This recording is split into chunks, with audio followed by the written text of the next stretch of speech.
Keonna, what was the thing that, out of the whole transaction, that was your big moment, your takeaway? What was most meaningful to you? Like, we all were in communication consistently with each other. We were connected. We were informed. We communicated. I told Al in the beginning, I was like, I'm one of those clients that needs to have, I need you to explain everything to me. I need to know every step of every process. I'm like that high maintenance, over the top kind of client. And he was like, I got you. Going back to the emotion, taking the emotion out of the transaction, there's no way we can control certain things. And I know that I alluded to that earlier today, but one of the craziest things was the FHA approval. And Al, can you share with us what exactly went wrong right at the beginning with the FHA approval on this building?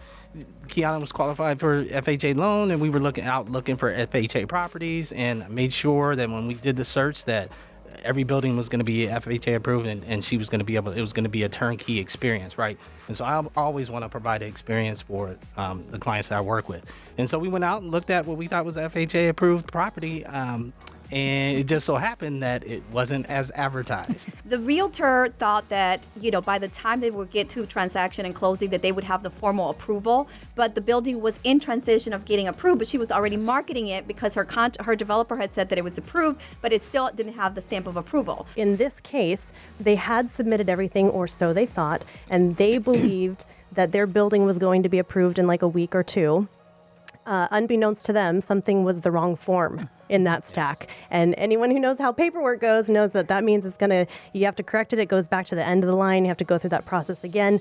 And that's what you went through then, Keonna. So tell us, in these moments, because I know Jesus. It was 3 different times, right? They were like, no, we really have it this time. No, they didn't.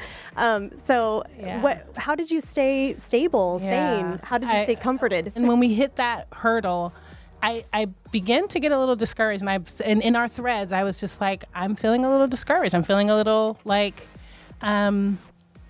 felt like I was getting to the point where I felt like I wasn't going to get it, and it wasn't going to happen. And so I started to, reel a little, and everyone, Tammy, I think Tammy might have been the first one in that first meltdown, and sent the praying hands, or just, you got this, don't worry, we it's going to happen for you. Just, I think Karla responded and was like, I'm praying for you. Those sorts of moments and those sorts of responses in such a big transaction. I'm in a city, I don't know anything about this city. I'm making the biggest purchase of my life.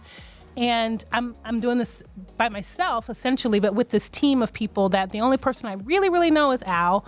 But I felt I felt this connection from you all that made me feel at peace. And then there was another time where I was just like, if it's for me, it's for me. If it's not, if I'm not, yeah, that's what she was doing. Then I start rolling my head. The bottom line.